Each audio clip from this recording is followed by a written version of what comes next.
आज की class start करते हैं second chapter management CS foundation planning का। पेज नंबर 30 पे लास्ट क्लास में हमने ड्रॉप किया था, 29 खत्म करके 30 के अंदर हमें स्टार्ट करने topic objectives.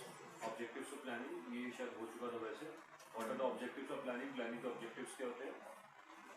The first important task of planning is to lay down the objective. If you want to plan, you should have an objective. जो मैंने आपको ऑलरेडी चैप्टर के स्टार्टिंग में बताया था इसमें, that if you don't have any objective, then you cannot plan.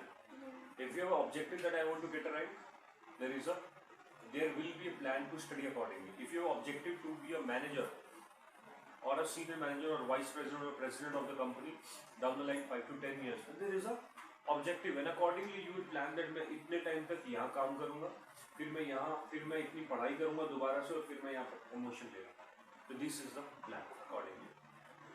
अगर हम बात करते हैं ऑब्जेक्टिव की, तो ऑब्जेक्टिव का मतलब हो गया रीजन, गोल, जिसकी वजह से आप काम कर रहे हो। प्लान करने के लिए सबसे पहले आपके पास क्या होना चाहिए? रीजन। किस मुद्दे पे प्लान करोगे वो तो बताओगे ना। फिर आता है पॉलिसीज। पॉलिसीज का मतलब होता है the already framed rules and regulation. लिख सकते हो प्री ड्राफ्टेड रूल्स और already framed rules and regulation.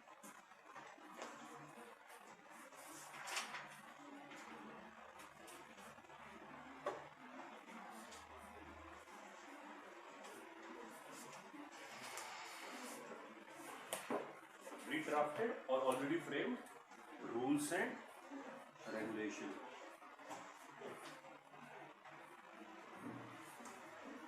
ठीक है, ओके, समझ आ गया। So what do you mean by policies? For example, company ने एक पॉलिसी बनाई that we will spend, company ने एक पॉलिसी बनाई that we will spend 50% of our entire profit, हम अपना 50% प्रॉफिट रीइन्वेस्ट करेंगे कंपनी की ग्रोथ के लिए। ठीक है, इट्स अ पॉलिसी। ये एक कंपनी की पॉलिसी बन जाती है। नाउ द कंपनी को अगर रीइन्वेस्टमेंट करनी है तो वो क्या 60% कर सकती है?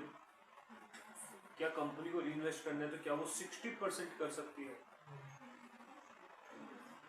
पॉलिसी कितनी है तो कितना कर सकती है? अगर ज्यादा करना है तो सर ऑल्टरेशन करो, ऑल्टरेशन करो। अभी हमारी पॉलिसी कितनी है? 50। आप कितना कर सकते हो? अगर लिखा हो वर्ड अप टू 50 तो 10, 20, 30, 40 कुछ भी। समझ आ गया? तो पॉलिसीज मतलब क्या होता है? प्री ड्राफ्टेड और already made rules and regulations within which you have to work, जिसके अंदर आपको काम करना पड़ेगा। ठीक है, read this policy word. Policy वाला पूरा पैराग्राफ एक बार जल्दी से पढ़िए। नेक्स्ट टॉपिक जो है ना प्रोसीजर, दैट इज इंपॉर्टेंट, उसको हम ध्यान से पढ़ेंगे, इसको एक बार फॉलो।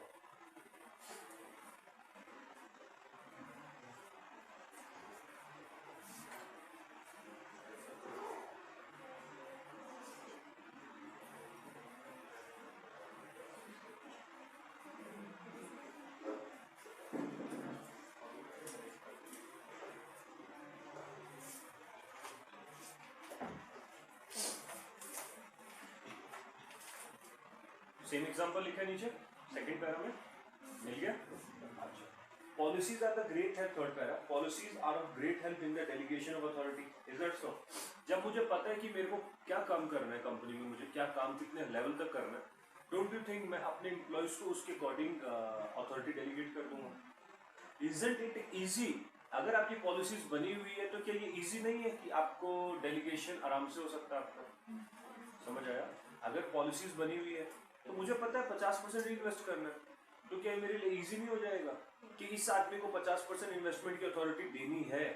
तो मुझे पहले से पता है कि ये पॉलिसी है, इतना इन्वेस्टमेंट होगा तो मैं शुरुआत में दे दूंगा। अदरवाइज डेली बेसिस एक डिसीजन हर साल लेना पड़ता है हमें। क्लियर? शेयर होल्डर से रेजोल्यूशन पास करवाना पड़ता है। पहले से जब डिसाइडेड है तो आप अथॉरिटी उसके अकॉर्डिंग दे सकते हो। लिखा हुआ है policies are of great help in the delegation of authority by the manager. Policies sanction मतलब authorized. Policies sanction in advance help the subordinate to take decision within the broader framework established by the higher management. अच्छा, अगर आपको पहले से पता है जैसे कि पास होने के लिए, सिंपली एग्जांपल के साथ आप लिख लेना इसको, पास होने के लिए आपको 50% चाहिए, एग्रीगेट इंडिविजुअली 40। तो अगर आपको ऑलरेडी एक पॉलिसी बनी है इंस्टीट्यूट की कि आपको पास होने के लिए 50% चाहिए, तो डू यू वर्क अकॉर्डिंगली? अगर पास होने के लिए 10 चाहिए होता तो अकॉर्डिंगली, पास होने के लिए 80 चाहिए होता तो हम अकॉर्डिंगली वर्क करते। तो जब ऑलरेडी एक पॉलिसी बनी हुई है तो आप जो सबॉर्डिनेट माने काम करने वाले एक्शन, वो माइंड में वो प्लान रख के फिर काम करते हैं, ऐसा ही होता है। वैसे ही जब कंपनी ने ऑलरेडी बता दिया कि 50% तो रीइन्वेस्ट करना है, तो क्या कंपनी के एम्प्लॉइज अकॉर्डिंगली काम करेंगे? क्योंकि आपके पास एक पॉलिसी बनी हुई है, उसके अंदर अंदर आपको काम करना है। Clear? 10 well defined policies help the manager, third line, to delegate authority without fear since policies lays down the limits. Okay? However, policies never remain valid for all the time. क्या पॉलिसीज हमेशा same रहती है? Company grow होगी तो policy change होती ही होती है। ठीक है। Changes in business environment might render some of the policies outdated. हो सकती है सर बिजनेस एनवायरनमेंट बदलेगा तो पॉलिसी सर्टेनली बदलेगी। जैसे हमारी पहले पॉलिसी होती थी कि हम कैश पे डील करेंगे, अब भारत बदला, इंडिया में चेंजेस आए, तो अब क्या आ रही है पॉलिसीज? सर हम ऑनलाइन भी सेल करेंगे, पेटीएम भी एक्सेप्ट करेंगे, बैंक से भी लेंगे, आरटीजीएस यानी कैसे भी दो। थोड़े दिनों में शायद गवर्नमेंट एक पॉलिसी बना दे कि 10,000 से ऊपर की कैश पेमेंट लेनी अलाउड नहीं। ट्रस्ट मी वेरी सो, मतलब by the time you will be clear, government ऐसी पॉलिसीज निकाल देगी कि आप इतने सर्टेन अमाउंट से ज्यादा, नॉट एग्जैक्टली 10 बट कुछ अमाउंट की लिमिट दी जाएगी कि इससे ज्यादा कैश की पेमेंट्स नहीं कर सकते, तो वो पॉलिसी आ जाएगी।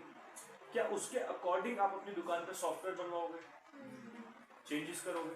क्या ये पॉलिसी टाइम के साथ चेंज हुई है? हुई ना चेंज। अभी तो कैश में कर रहे हैं हम थोड़ा बहुत, थोड़े दिनों बाद नहीं कर पाएंगे, है ना? तो policies never remain same, policies changes from time to time. Clear?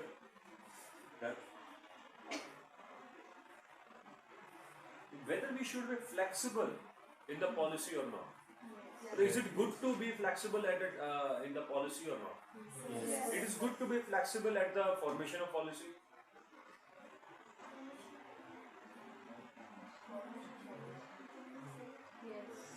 Sir policy का सर्कल अगर है तो उसके चारों तरफ फ्लेक्सिबिलिटी वर्ड लिखना आप, मतलब समझ आया? पॉलिसी फॉर्मेशन फ्लेक्सिबल होनी चाहिए, क्योंकि एक बार बना दी, जैसे आपने अभी मुझे बताया थोड़ी देर पहले क्लास स्टार्ट होने से पहले कि आज मोटर व्हीकल एक्ट की स्ट्राइक है। क्या सोच के स्ट्राइक कर रहे हो कि गवर्नमेंट की एक पॉलिसी बनी हुई है उसको चेंज करवाना है? यही तो सोच रहे हैं। गवर्नमेंट की पॉलिसी है, बन चुकी है, since if it is not flexible, government क्या कहेगी? सर अब नहीं हो सकता कुछ भी बदलाव, आप चाहे मरो चाहे देश में कुछ भी हो रहा हो, हम चेंज। क्या वो आपके लिए एक गलत है काम? गवर्नमेंट की तरफ से ये रिप्लाई, रिजिड रिप्लाई, क्या वेलफेयर होगा इससे पब्लिक का? नहीं होगा। और अगर ये फ्लेक्सिबिलिटी हो, गवर्नमेंट कहेगी ठीक है, अगर आपके साथ बहुत ज्यादा प्रॉब्लम है, जेन्युइनली तो नहीं है ऐसी, तो मैंने आपको बताया ऐसी कोई प्रॉब्लम नहीं है, बट अगर कोई ऐसी पॉलिसी बनाए जिससे बहुत ज्यादा प्रॉब्लम हो रही है, ये गवर्नमेंट को उस पॉलिसी को फ्लेक्सिबल रहना चाहिए, फ्लेक्सिबल होनी चाहिए ना फॉर्मेशन, कि सर ये नहीं तो ये वाला ऑप्शन अवेलेबल है हमारे पास, है ना? तो गवर्नमेंट फॉर्मेशन फ्लेक्सिबल होना चाहिए। अच्छा, इम्प्लीमेंटेशन,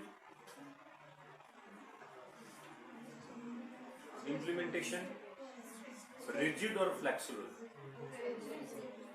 इम्प्लीमेंटेशन रिजिड होना चाहिए, मतलब कर ले देख ले होता है, तो वो होता तो वाला काम नहीं करना ना, कि करना है, if policy is there you have to follow it.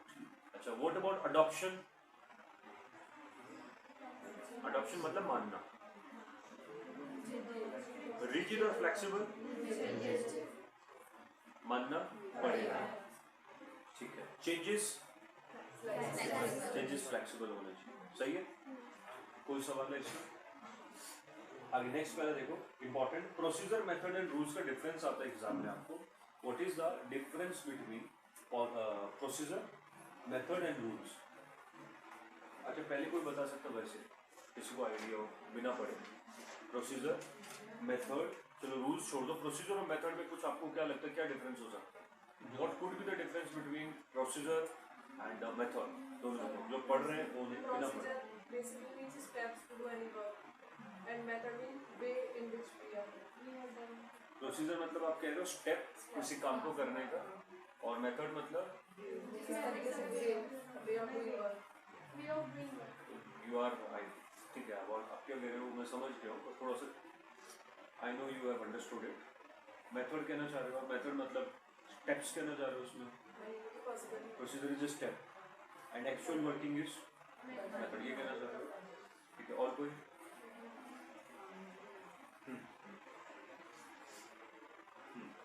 Method उस प्रोसीजर को करने का तरीका जब हम प्रोसीजर डिसाइड करते हैं वही कहना चाह रहे हो. देखो, procedure suggest the exact manner in which particular activity is to be done. याद कर लेना, एग्जाम के लिए काम की चीज है ये. Procedure is the exact manner in which particular activity is to be done. It specify the chronological sequence. जब हम बात करते हैं ना क्रोनोलॉजिकल सीक्वेंस, तो क्या मतलब होता है इसका? 1 2 3 4 5 6 नंबरिंग. क्रोनोलॉजिकल होता है line by line of handling future activities. Enterprises, for example, may have promotion policy. For example, may have a promotion policy based on the seniority. To implement this policy, procedure must be established for calculating seniority of the employees and granting them actual promotion. It is apparent before where the policy is guide to thinking, procedure are guide to action. तो policy क्या होती है? Guide to thinking. समझ आया? एक policy सोच है आपकी, याद रख लेना इस लाइन को. पॉलिसी सोच है, होता है. पॉलिसी तो आपने सोच बनाई है ना, फ्यूचर है ये. वेयरएज प्रोसीजर क्या है? Right of guide of action. Can I say policy is for future, procedure is for present, है ना? पॉलिसी है कि ये करेंगे, अब प्रोसीजर है कि कर रहे हैं, एक्शन है उस पॉलिसी को अचीव करने का. कि अगर आपको चाहिए कि हमारा इतना % काम हो, तो इसको ये फॉलो करो, और इसको करने का तरीका कहाँ लिखा हुआ? मेथड. पॉलिसी ने बताया कि आपको हर साल 10 लाख रुपया डोनेट करना है, ये हमारी पॉलिसी है. इस 10 लाख को डोनेट करने के लिए प्रोसीजर क्या होगा आपका? कि कैसे कैसे काम करना है, सेल्स कितनी चाहिए आपको. प्रोसीजर क्या होगा कि सेल्स इतनी चाहिए, ये काम करो, इसी एरिया में जाके और सेल करो. प्रोसीजर. अब इसको सेल्स को बढ़ाने का जो तरीका है वो कहाँ लिखा हुआ है? मेथड. ठीक है. So policy is a thinking, procedure is action. Method on the other hand involve a single operation or one particular step or specifies how the step should be followed. जैसे समझ आ गया अभी क्या है? प्रोसीजर मतलब क्रोनोलॉजिकल ऑर्डर, सारे के सारे आ जाएंगे, और मेथड मतलब वो सारा एक जो स्टेप है उसमें, वो मेथड आपका हर एक step. While calculating seniority, a company lay down the various method of calculating the number of completed years of service. Clear? Is that clear? तो ये आपका पेज पूरा इंपॉर्टेंट एग्जाम के लिए. आगे बढ़ते हैं. फिर आता है budget. What do you mean bye budget? Let's understand budget क्या होता है. जब हम बोलते हैं ना बजट, एक बार पहले टॉपिक किया कभी बजट का? किया ना? कौन से? नहीं, मेरे साथ नहीं किया कभी. किया किसमें? बिजनेस स्टडीज में किया ना. बिजनेस स्टडीज किसी भी में मेरे साथ किया आपने एक बार. तो बजट मैंने आपको उस टाइम पे समझाया था. बजट क्या होता है? Budget is basically a target given, limited resources given to you within which you have to achieve certain goals. जैसे मैंने उस टाइम आपको एग्जांपल दिया था कि for example if you have to travel from home to NMC, अगर आपको Pitampura travel करना है घर से लेकर यहाँ तक, तो फर्स्ट डे आपके पास कोई बजट नहीं होता. क्यों? हिस्टोरिकल और वो बजट्स के थे ना, पहले दिन आपके पास कोई डेटा नहीं है. आप क्या करते हो? घर से एक लमसम अमाउंट लेके 200 500 1000 जो भी लेके निकल जाते हो. फर्स्ट डे आप अपनी थिंकिंग से यहाँ आते हो, आप टाइम से पहले निकल जाते हो. 12th के पेपर देने गए थे तब, या कैसे भी, तो पहले दिन तो आपको कुछ नहीं पता होता. टाइम से पहले चले जाते हो और पैसे ज़्यादा लेके जाते हो, या कम बेसी जो भी आपको अवेलेबिलिटी हो. नेक्स्ट डे जब आप जाते हो तो आपको पता लग गया कि घर से पीतमपुरा इंस्टीट्यूट आने का टाइम लगता है 25 मिनट और क्लासेस 10:30 बजे. तो आप घर से निकलोगे 10:05. क्लियर? ये आपके पास डेटा आ गया. और घर से इंस्टीट्यूट जाने का खर्चा लगता है 20 रुपए, तो आप 40 आने जाने का दोनों 40 रुपए लेके घर से निकल जाओगे. और अगर सिक्योरिटी चाहिए तो 50, अदरवाइज रिसोर्सेज कितने चाहिए आपको? 40 और 25 मिनट चाहिए. 40 रुपए और 25 मिनट चाहिए आपको. Is it clear? तो ये जो 40 रुपए आपका बजट है, budget to travel is 40 rupees. So is pocket money given to you कि आपको पूरा महीना चलाना है. और भी example, if your mother is being provided with certain amount monthly. अगर आपकी मदर या फादर रखते हो घर में अगर बजट, आपके अगर पेरेंट्स में सर्टेन अमाउंट पेरेंट्स को मिलता है या होता है उनके पास कि इस इतने अमाउंट में आपको इस महीने का घर चलाना है, उसी अमाउंट के अंदर वो घर का बजट बनाते कि बच्चे की फीस और मेरे खर्चे, पेट्रोल का खर्चा और ओवर नाबो का खर्चा, एंजॉयमेंट का खर्चा, ये बजट बना दिया, एलोकेट कर दिया होगा। तो बजट समझ आया क्या हुआ? Budget is basically the number given to you within which you have to do all the activities and achieve the maximum output. आगे समझ, ठीक है? तो budget is a single use plan. अच्छा, क्या एक बजट बार बार काम आ सकता है? प्रैक्टिकली तो नहीं आता, ठीक है, क्योंकि सिचुएशन बदलती है। सिचुएशन बदलेगी तो पॉलिसी बदलेगी, प्रोसीजर बदलेगा, मेथड बदलेगा, गोल बदलेगा। तो एक ही काम को आप बार बार, समय बदल रहे हैं ना, तो नहीं करेंगे।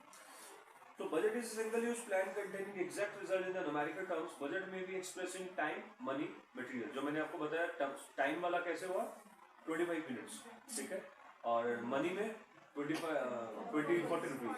मटेरियल हो सकता है अगर जैसे आप सामान बनाते हो फैक्ट्रीज, तो फैक्ट्रीज में एक्सेस इन्वेंट्री कॉस्ट करती है कंपनी को कभी? Does idle inventory gives the cost to company? Does idle inventory gives the cost to company? हाँ या ना, दो ही आंसर है भाई, यस और नो, क्विक। क्वेश्चन इज, क्या आइडल इन्वेंट्री कंपनी के लिए कॉस्ट है या नहीं? No. Anyone with no? Yes. Why? Because the money is blocked over there. उस पैसे को बैंक में डालते तो इंटरेस्ट आता है। तो मटेरियल भी आपको प्लान करके मंगवाना पड़ेगा, फिर एक्सेस मंगवा के रख लोगे क्या फायदा? तो आप क्या करते हो, मटेरियल को प्लान करके मंगवाते हो सो दैट पैसा उसमें ब्लॉक ना रहे। Other suitable units capable of numerical expression, income and expenses budget भी होते हैं, जो मैंने आपको बताया इनकम का बजट, अभी एक्सपेंस का बजट उसी में से ही निकल के आ जाता है। एक्सपेंस का बजट आपको भी पॉकेट मनी मिलती, आप भी उसी में शायद कुछ एलोकेशंस करते हो अपने पैसे की। फिर आता है program. What do you mean by? अच्छा, एक लास्ट लाइन और पढ़ता हूँ इसकी। However budget making is primarily a planning process whereas administration is part of controlling. समझते हो क्या होता है? बजट बनाना क्या है? प्लान, और उसको इम्प्लीमेंट होना एडमिनिस्ट्रेशन, वो क्या है? क्योंकि कई बार बजट से बाहर जाते तो खर्चे कंट्रोल करते। फिर आता है program. What do you mean by program? जब आप ऑडिट सब्जेक्ट करते हो ना, उधर प्रोग्राम वर्ड आता है, जब भी करोगे फ्यूचर में कभी, बहुत इंपॉर्टेंट आपके लिए audit programs, very important topic. अच्छा, प्रोग्राम क्या होता है? Components, that is chronological order जो होता है वो। Program refers to outline of the plan, plan की आउटलाइन पूरी। जैसे आप बुक के ऊपर, पूरे प्लान के ऊपर एक शॉर्ट में सिनॉप्सिस समझते हो, है ना, समराइज्ड वे, वो होता है प्रोग्राम। तो program refers to outline of the plan of the work to be carried out in a proper sequence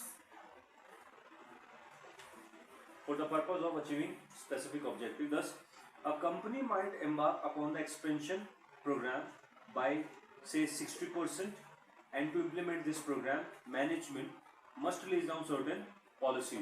तो कंपनी का आउटलाइन क्या है अभी काम का? हमें अपनी प्रोडक्शन कैपेसिटी कितने परसेंट से बढ़ानी है? 60%। ये तो कंपनी का प्रोग्राम है। इस प्रोग्राम को अचीव करने के लिए कंपनी को क्या करना पड़ेगा? कुछ पॉलिसीज बनानी पड़ेगी। उन पॉलिसीज को पूरा करने के लिए कंपनी को कुछ प्रोसीजर बनानी पड़ेगी। उन प्रोसीजर्स को स्टेप बाय स्टेप करने के लिए कंपनी को मेथड फॉलो करने पड़ते हैं, और उन मेथड्स को पूरा करने के लिए बजट्स बनाना। समझ आ गया? प्रोग्राम क्या? Program is basically the outline of the whole plan. बोलिए, कोई सवाल है इसमें? So what is more complex, program or policy or procedure? Which one is more complex? Quickly, इतना पढ़ लो, हाँ? Program more complex. Why? Why procedure? Why program? Who is saying program? Program में sir policy, procedure, सब कुछ है, it's a broader head है, तो of course complex रहेगा as compare to policy and procedure, because वो स्टेप बाय स्टेप समझाया हुआ अपना। ठीक है, हाँ, कोई सवाल है? डन? तो ये जो मैं बोल रहा हूँ, ये अंडरलाइन या क्वेश्चंस लिखते रहना, ये सारे के सारे, ये एग्जाम के लिए स्पेसिफिक बता रहा हूँ।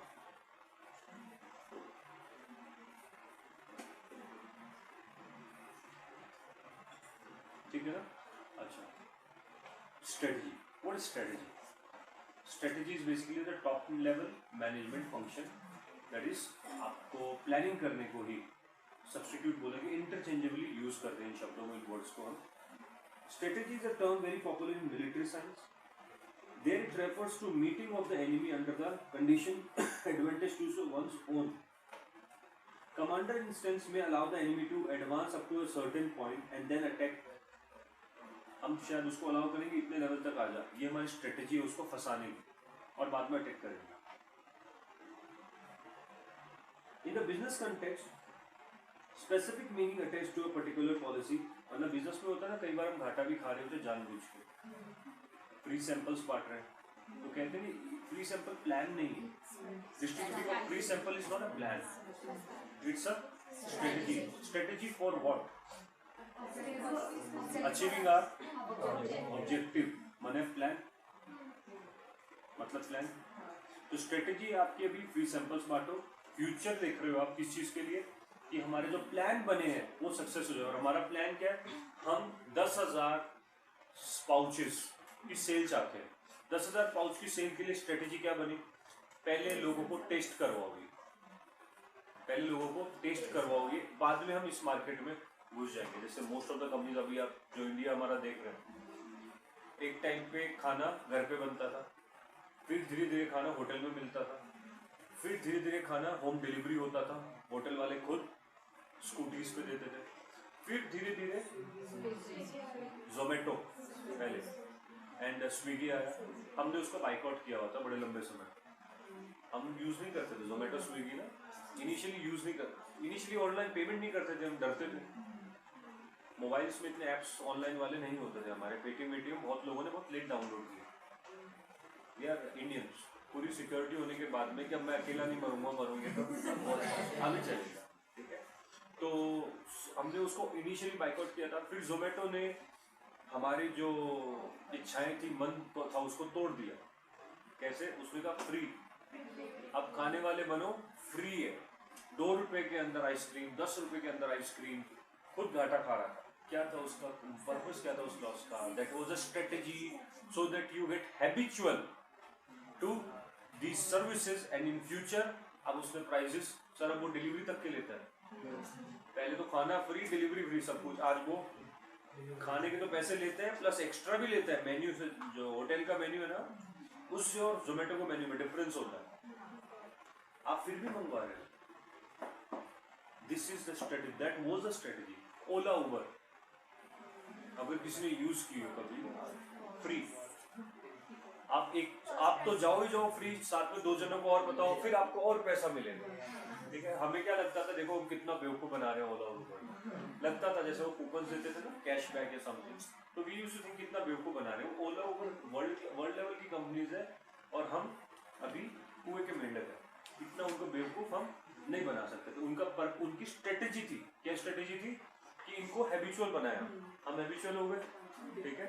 और एक पॉइंट ऑफ टाइम पे आज की डेट में हम क्या करते हैं, किधर भी जाना होता है ओला उबर ये मंगवाते हैं, और आज की डेट में वो फ्री कूपन नहीं देता है। आज की डेट में तो सर वो जो पैसा बोलता है ना, उसको भी बढ़ा देता है, और रेट्स जो थे 3 से 4 गुना बढ़ चुके हैं। जो उसने घाटा खाया था ना, तो सारा रिकवर करके प्रॉफिट्स कमा रहा है। तो वो स्ट्रेटेजी थी उसकी, ठीक है। ओके, तो स्ट्रेटेजी समझ आया क्या होता है?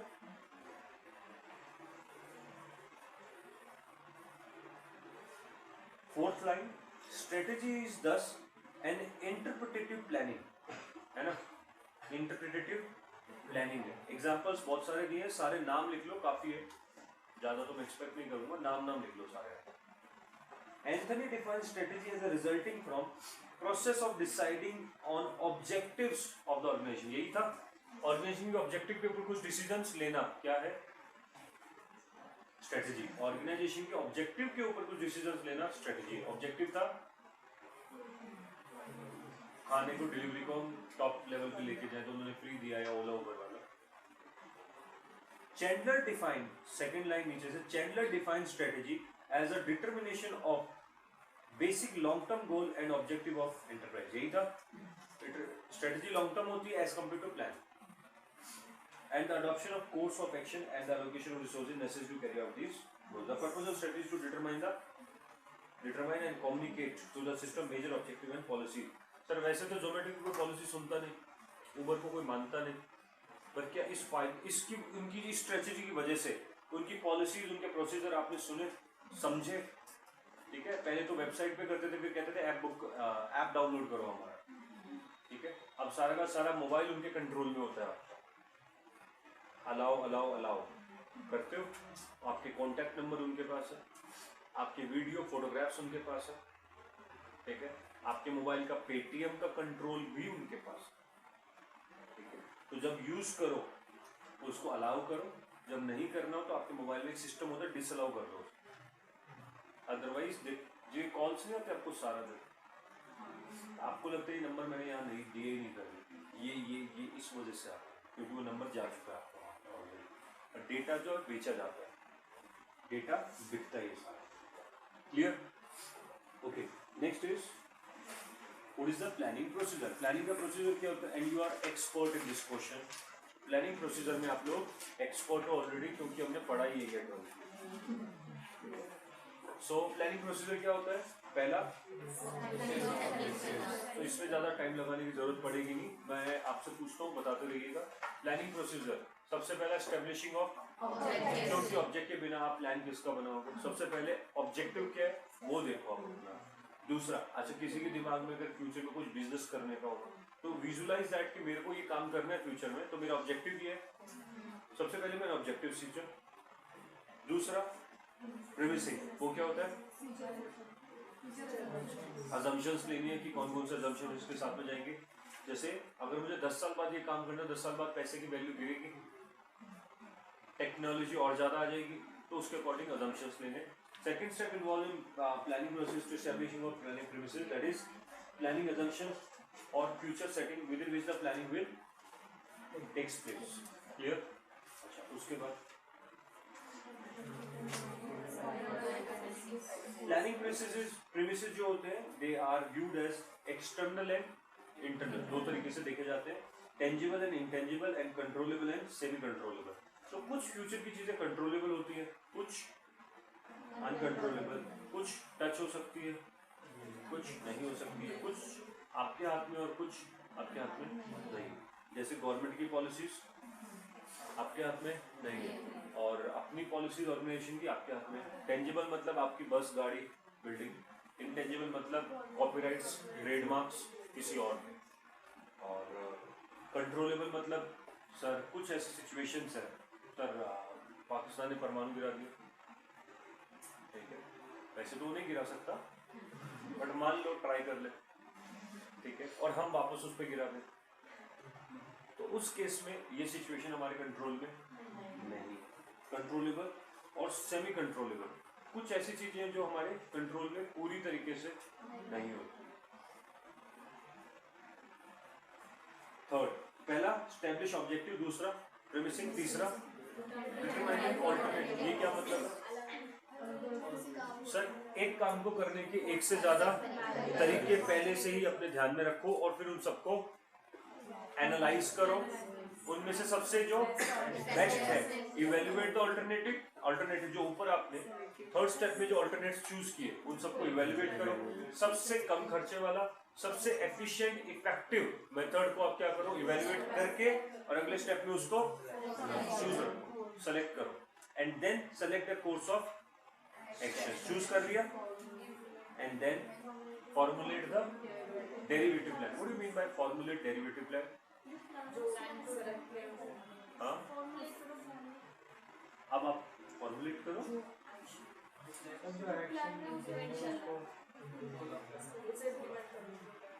एक्चुअल प्लानिंग को।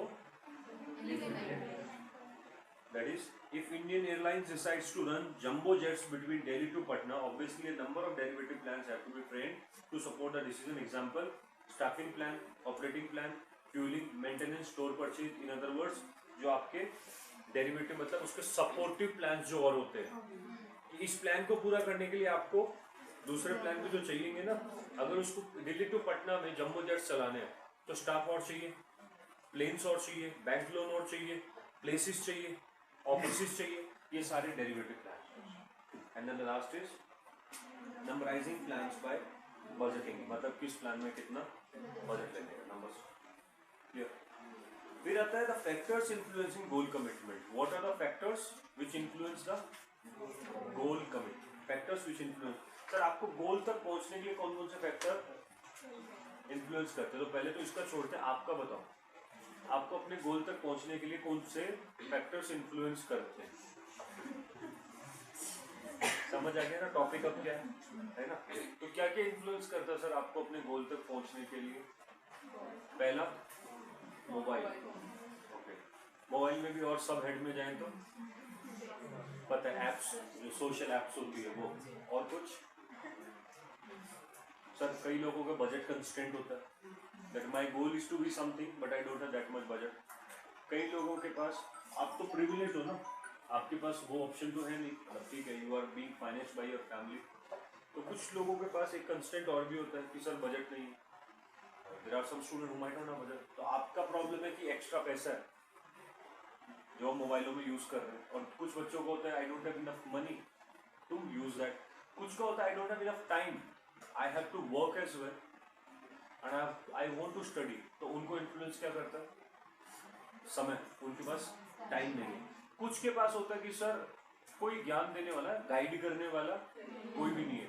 तो सुपरवाइजरी अथॉरिटी क्या क्या चीजें इन्फ्लुएंस कर सकती है? पहला, कोई भी मुझे सुपरवाइज करने वाला, मैं काम करना चाहता हूँ, पैसा है, टाइम है, नॉलेज है, बट कोई मुझे गाइड करने वाला नहीं है ठीक से कैसे काम करो। तो supervisory authority one could be, another could be sir peer pressure, group pressure.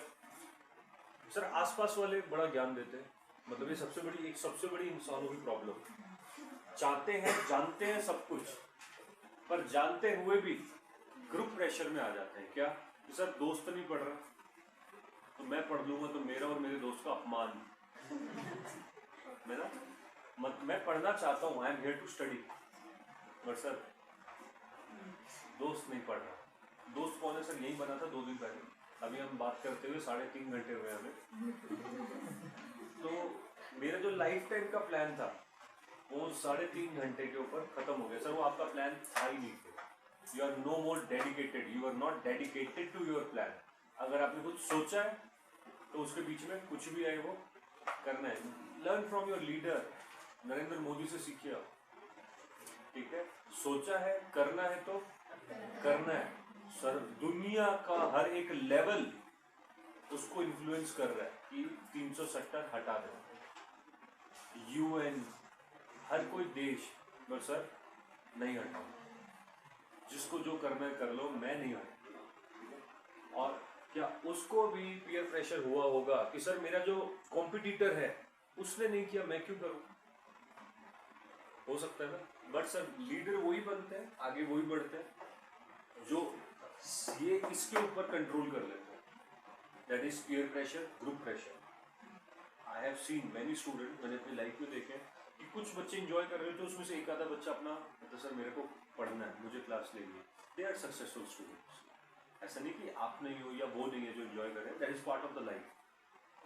But वो तो श्योर है, आज नहीं तो कल पक्का होगा वो, क्योंकि वो डेडिकेशन है उसका। एंड आप भी होंगे, बट क्या है थोड़ा सा, अब एक तो रास्ता देखो ना ऐसे जा रहा है सीधा, और एक रास्ता रुकते रुकते रुकते रुकते जा रहा है।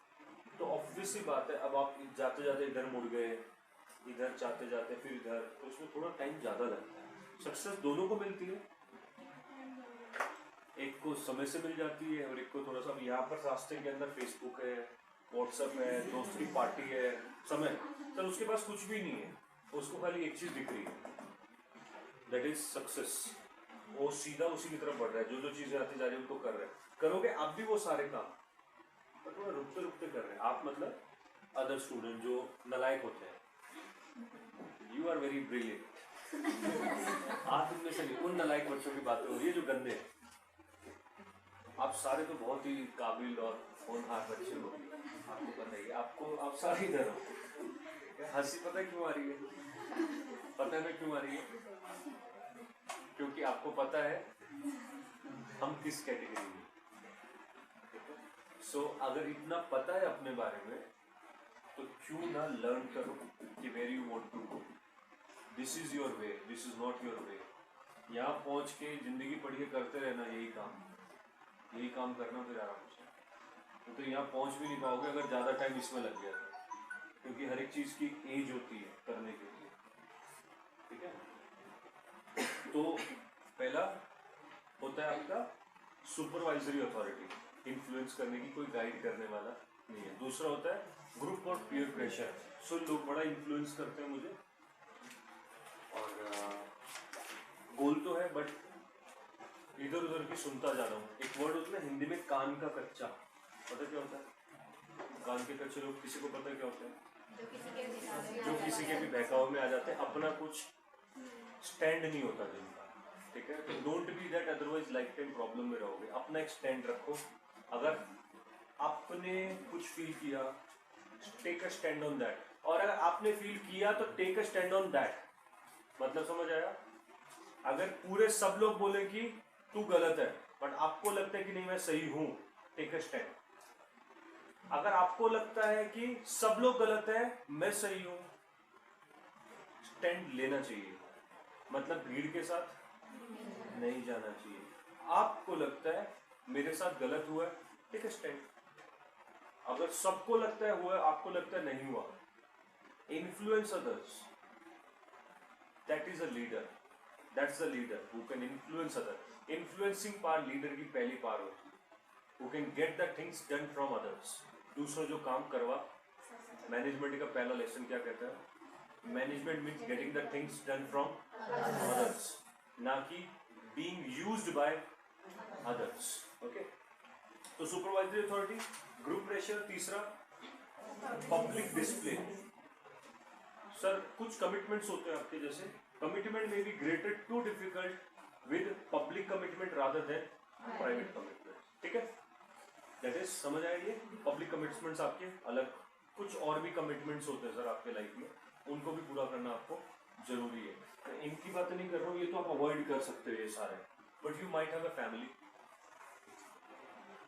they are also your responsibility because of which you are not able to reach at your goal। तो मैं ये नहीं कहूँगा वो हर्डल है, वो हर्डल नहीं है, हर्डल ये है रादर वो कमिटमेंट था जो आपको वो भी पूरा करना है, इसको पूरा करने में वो दिक्कत आती है। तीसरा expectation of success. If an individual have a high expectation of success, then they might be more committed. If they think they can't accomplish the task, commitment to goal is less likely। समझ आया? तो किसी चीज के पीछे पड़ जाओ, अगर वो कर सकता है तो मैं भी कर सकता हूँ, और मैं करके दिखाऊंगा और उससे बेहतर करके दिखाऊंगा। बट उसको ये बोलना नहीं है खाली, उसके लिए करना भी है, उसके लिए करना भी है। And it changes are in the blink of the I.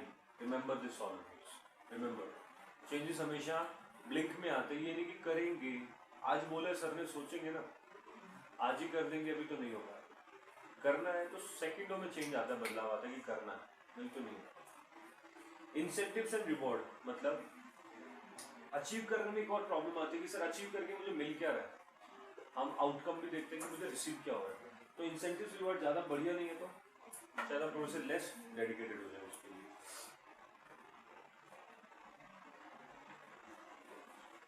Next participation. Sir आप तो करना चाहते हो गोल अचीव, बट पार्टिसिपेशन आपका भी कम हो सकता है या दुनिया का, मतलब जो आपके साथ और भी लोग हैं सबका पार्टिसिपेशन कम है, तो आप शायद थोड़ा सा डीमोटिवेट हो जाओ कि जब पार्टिसिपेट नहीं हो रहा है किसी का भी तो मैं अकेला कितना काम करूँ, right. Where the individual participation, goal setting commitment will be stronger, the participants aid in a plan development for goal interpretation.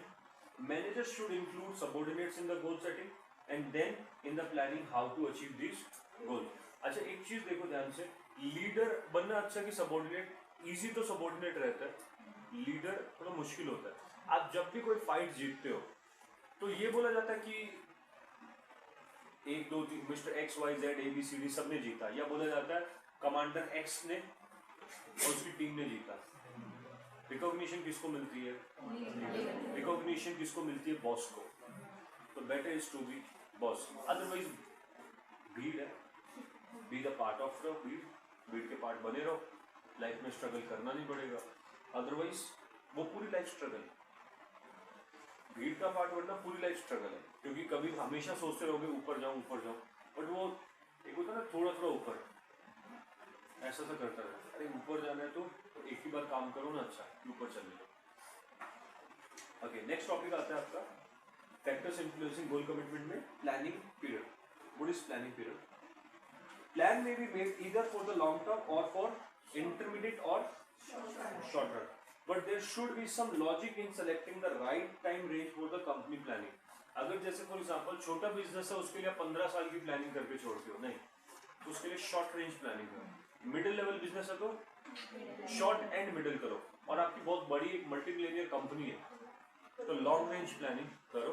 ये होती है, company should not plan for a longer period than is economically justified. 50 साल का plan economically justified नहीं है, क्योंकि तब पता नहीं क्या सिनेरियो होगा। प्लान इतने अजम्पशंस इतने नहीं ले सकते, 5-7 साल के ले सकते हो आप शायद। The answer to right planning period seems to be lie in the commitment principle that logical planning encompasses a period of the time in the future necessary to these forces through a series of actions. The fulfillment of commitment involves in a decisions. What the commitment principle implies is that long range planning is not really the future decisions but rather for the future impact of today's. इस समझ आया long range planning क्या? Long range planning implies that the long range planning is not really for future decision. ये future के decision के लिए नहीं है, rather क्या है ये? But rather for future impact of today's decision. आज के decision का future में क्या impact आएगा, वो होती है long range planning. आज हमने decision लिया कि हम 5 साल बाद ये करेंगे, तो आज के इस डिसीजन का फ्यूचर पे इंपैक्ट आएगा। आपने चूज किया, डिसीजन लिया कि हम CS करेंगे, आज का डिसीजन है कि आपके फ्यूचर को इंपैक्ट करेगा ये, तो लॉन्ग रेंज है ये। तो long range planning is basically today's decision impact on future, not a future decision. Future का डिसीजन आज का फ्यूचर पे इंपैक्ट करता है long range bracket.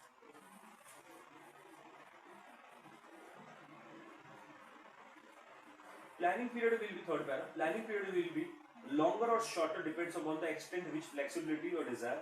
Of course, planning period depend करता है बहुत सारी चीजों पे। The arbitrary selection of 5 years or for the long range often based on the belief that the degree of uncertainty, और 5 या 10 साल या 2 साल किस पे डिपेंड करता है? सर्टेन या अनसर्टेनिटी, कितनी दूर तक की सोच आपको सर्टेन लग रही है, थोड़ी बहुत, उतने तक की प्लानिंग कर ले। ज्यादातर शॉर्ट रेंज की प्लानिंग लॉन्ग रेंज के रेफरेंस में बनाई जाती है। मतलब अगर आपने लॉन्ग रेंज बना लिया, उसको अचीव करने के लिए आप क्या करते हो? Short range. Most of the time यही होता है। Long range planning, short range planning are made with reference to long range plans.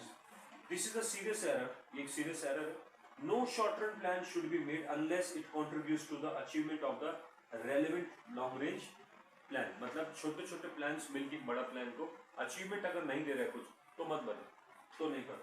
Sometimes the short range decision which are taken on immediate situation not only fails to contribute for long term range plan but actually impede whole or the required change in the long range plan. मतलब पूरे के पूरे plan की ही picture को बदल देते हैं, क्योंकि शॉर्ट रेंज प्लानिंग गलत हो गई, लॉन्ग रेंज तो पक्की गलत हो गई, अच्छी नहीं है। लास्ट पे इंपॉर्टेंट है, the more planning decision committed for the future, the more planning decision committed for future, the more important is the manager periodically check in. समझ आया?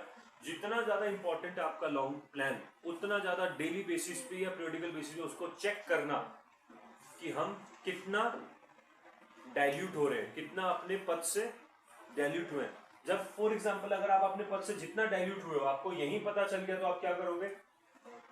आप इसको, अगर आपको पता चला कि हमें पहुंचना था इधर और आपका डाइल्यूशन इधर हुआ, अगर यही चेक इन से पता चल गया तो आप ये टाइम बचा लोगे जो यहां से यहां वाला हो रहा था। ठीक है, रिसोर्सेज बचाओगे, मटेरियल बचाओगे, सब कुछ बचेगा। तो डेली चेक इन से फायदा होता है। The principle applies to the flexibility in the planning process, और ये फ्लेक्सिबिलिटी आपको होनी चाहिए। ये नहीं कि अब इधर जाना शुरू कर दिया तो इधर ही चला जा, वापस मुड़ जा, ये flexibility. Promotion innovation role of planning process. What is promotion, what is innovation, पता है सबको ना? कुछ नया बनाना, एग्जिस्टिंग नहीं है, कुछ नया क्रिएट करना इनोवेशन होता है। Whether the innovation is going to influence your goal or not, certainly innovations will influence the goal, थोड़ा जल्दी अचीव होता है और एक इफेक्टिव तरीके से टेक्नोलॉजी से अचीव हो जाता है। Next, potential obstacles to planning. क्या क्या ऑब्स्टेकल, क्या क्या दिक्कतें, प्रॉब्लम्स आती है, पोटेंशियल इंपॉर्टेंट क्या क्या दिक्कत आते हैं प्लानिंग में? पहला, रैपिड चेंजिंग एनवायरनमेंट। दूसरा, कुछ लोग प्लानिंग में बिलीव ही नहीं करते। जैसे बहुत सारे मेरे पास बच्चे हैं ऐसे जिन्होंने कुछ प्लान ही नहीं कर रखा, चल रहा है चलने दो, क्या करना, पेपर है दे देंगे, ठीक है, आगे क्या करना है, आगे की आगे सोचेंगे, कुछ प्लान नहीं है। या फिर कुछ ऐसे कि करना है तो यही करना है, बाकी जिंदगी में कुछ भी नहीं करना है। वो क्या, वो प्लान है। इसको करने के लिए मैसेज पढ़ेंगे, इस टाइम तक कोर्स खत्म करेंगे, फिर टेस्ट देंगे, ऐसा करेंगे, तो वो क्या, वो प्लान है। तो सब managers may not believe in planning. कुछ को लगता है काम चल रहा है ना, चलने दो, क्या प्लान कर रहे हैं। तो managers daily work schedule pressure, अब उसके पास टाइम ही नहीं, क्योंकि डेली वर्क का प्रेशर इतना उसके पास, वो कहाँ से प्लान करेगा। सब मैनेजर्स आर पूर प्लानिंग, प्लानिंग तो कर रहा है बट जैसे छोटी दुकान है, इतने एजुकेटेड नहीं है या अवेयरनेस नहीं है। There may be low managerial involvement which में रिड्यूस इफेक्टिव प्लानिंग। समझ आ गया? खाली टॉप लेवल मैनेजमेंट या कोई भी एक आदमी कर रहा है, मैनेजरियल जो एक्चुअल में मैनेज करने वाले हैं वो प्लान। और इनको आप ओवरकम कैसे कर सकते हो? Strong support from the top management, strong support from the top management. Lower level managers को थोड़ा मोटिवेट करो कि प्लानिंग में सपोर्ट करें, क्योंकि इंप्लीमेंटेशन तो वही करेंगे ना। Have a planning staff help top management develop planning process components such as the monitoring the external internal environment to generate data to help the decision making. Increase training to staff in how to develop plans. Managers should review the plan often, जल्द से checking करें periodical, and then managers should develop contingency plans. मतलब examples ले सकते हो आप, जैसे incentive plans होते हैं ना, कंटिजेंसी प्लान, इतना अचीव करो तो इतना पैसा आपको फालतू मिलेगा। लालच है, सपोर्ट है, आपके लिए मोटिवेशन है। लालच में बोल रहा हूँ बट है तो मोटिवेशन है। तो कंटिजेंसी प्लान मतलब ये हुआ तो ये करूंगा, मतलब मोस्ट ऑफ द कंपनीज करती है कि इतना अचीव करो, आपको फॉरेन टूर पे भेज देंगे। तो ये क्या है बेसिकली, आप वो नहीं देख रहे कि आप तो अपना फॉरेन टूर देख रहे हो, बट ये देखो ना उनको कितना कमा के दे दिया। ठीक है, फिर आता है concept of forecasting. What is forecasting? अनुमान, अनुमान है ना। फोरकास्टिंग इज अनुमान, फ्यूचर को देखने को फोरकास्टिंग बोला जाता है, राइट। तो फोरकास्टिंग में भी defined as analysis and interpretation of future condition in relation to operation of the enterprise. It involves looking ahead and projecting to the future course of event. Forecast may be comprehensive or limited in their scope. Limited होते हैं sir, इतना ज़्यादा आप दूर की सोच सकते हो, बट एक लिमिट के अंदर, क्योंकि फ्यूचर अनसर्टेन है। What are the steps in forecasting? Same steps आते हैं। पहला, identify and develop the steps. Sir किस बात के लिए फोरकास्ट करना है, बेस तो लेके आओ, मतलब सोच रखनी किसकी, करना क्या आपको, वो पहले एक बेस लेके आओ। Identify the structure. दूसरा, future course of having prepared the ground and structure on which base different estimates. Next step is to make rational forecast. Those responsible for forecasting make use of stats, statistical and other techniques while projecting the future. मतलब कौन सी technique लगा के forecast करना है वो बताओ। पहले forecast करना है, किसके लिए करना है ये पता चला। अब बेस बताओ कि भाई किस चीज से फोरकास्ट करना है, कैसे करना है, रिसोर्सेज क्या अवेलेबल है हमारे पास, ये बताना। तीसरा level, analyse the analysis of deviation, कि सर जो हमने फोरकास्ट सोचा है, अब वो फोरकास्ट हो रहा है तो वो थोड़ा सा सोचा था 10 हुई है 8, तो डेविएशन कितने का है, ये क्यों हुआ। उसको करेक्ट करो सो दैट थोड़े दिन बाद में दोबारा से ये डेविएशन 2 का तो हम लॉस बेयर कर लेंगे। रीजन ढूंढते हैं क्यों हुआ। जैसे चंद्रयान गया हमारा, तो पता चला कि हमारा जो लैंडर विक्रम था वो 2.1 किलोमीटर पहले उससे सिग्नल हमारा टूट गया। तो अभी इसरो का क्या काम है, एनालाइज करना कि क्यों टूटा, व्हाई। अब ये तो ओवरकम वो नहीं कर सकते, but what they can do, next time जब भेजेंगे तो सेम चीज को कमिट ना हो। ये होता है एनालाइज द डेविएशंस की कितना गड़बड़ कहाँ हो, and improving the existing forecasting procedure, and then analyse करने के बाद क्या करना है, वो जो गलती हुई है उसको इंप्रूव करना। Clear. What is decision making?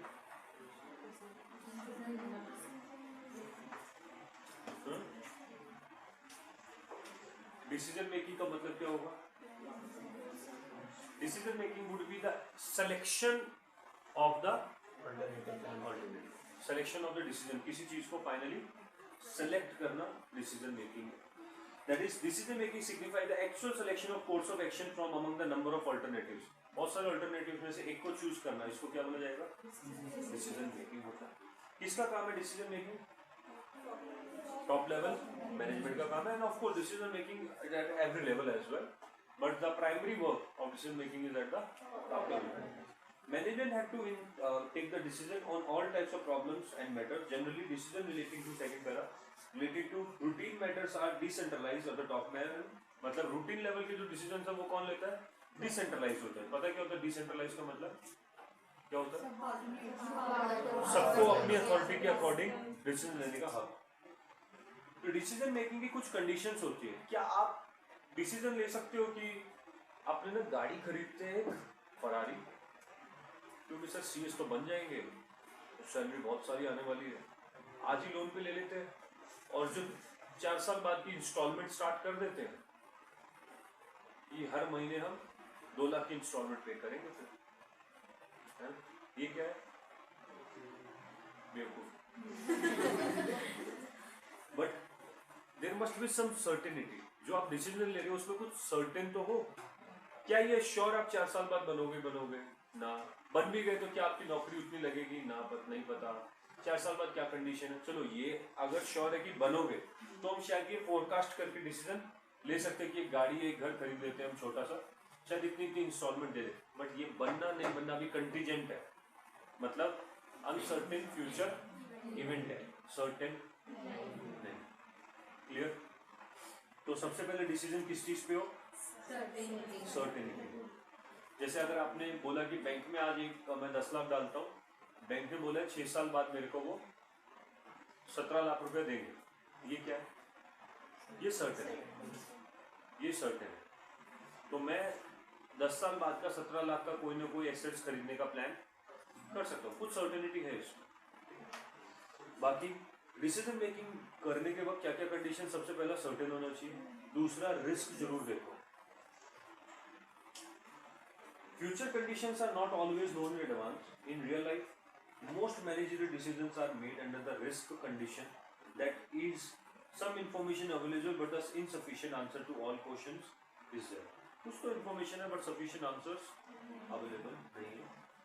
Fifth line, if probability estimates are assigned to expected outcome on the basis of past experience, it is known as objective probability. मतलब पास्ट के एक्सपीरियंस से अगर आपको कुछ हेल्प मिले decision making में अंदर, तो उसको बोला जाता है प्रोबेबिलिटी. मतलब वो कहते हैं ना कि प्रोबेबिलिटी है कि ये इतना होके अगर आप ऐसा करोगे तो प्रोबेबिलिटी है कि ये चीज आउटकम ये होगा. ये क्या बेसिकली आप कैसे कह रहे हो? अंतर्यामी नहीं हो ना, you are telling with the data और पास्ट एक्सपीरियंस.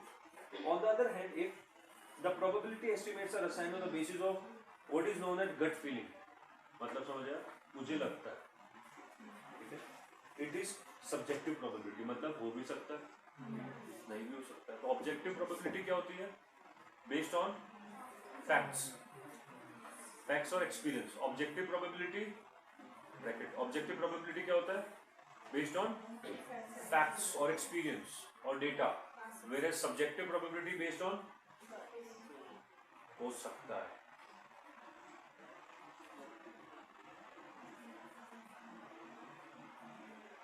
आया सर समझ?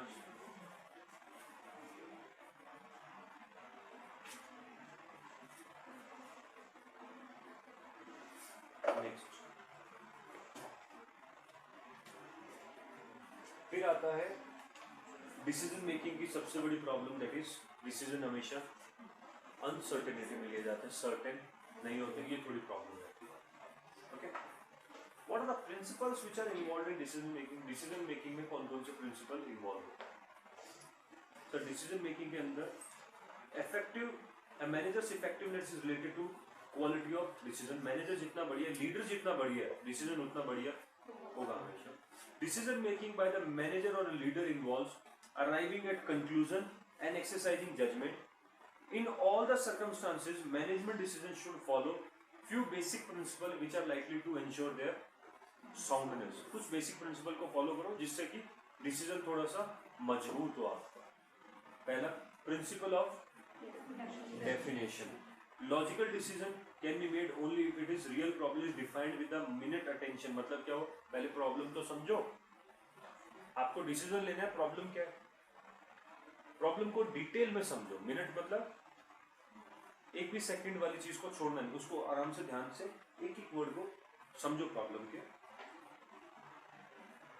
तो आप प्रॉब्लम को शायद एग्जैक्टली समझ पाओगे कि क्या प्रॉब्लम है। ठीक है, then principle of evidence. Decision should not be taken, मतलब फास्ट नहीं होने चाहिए। जो हेस्टल में डिसीजन होते हैं वो हमेशा गलत होते हैं। They must be based on the evidence, meaning that adequate facts must be present to the back of judgment. Decision किस बेस पे लिया आपने, उसको कुछ एविडेंस दिखाइए आपको। फिर आता है प्रिंसिपल ऑफ आइडेंटिटी। मतलब people have different perspective, as a result some facts appears to be different to different people. Not only that, the relative importance of the some facts differ from year to year.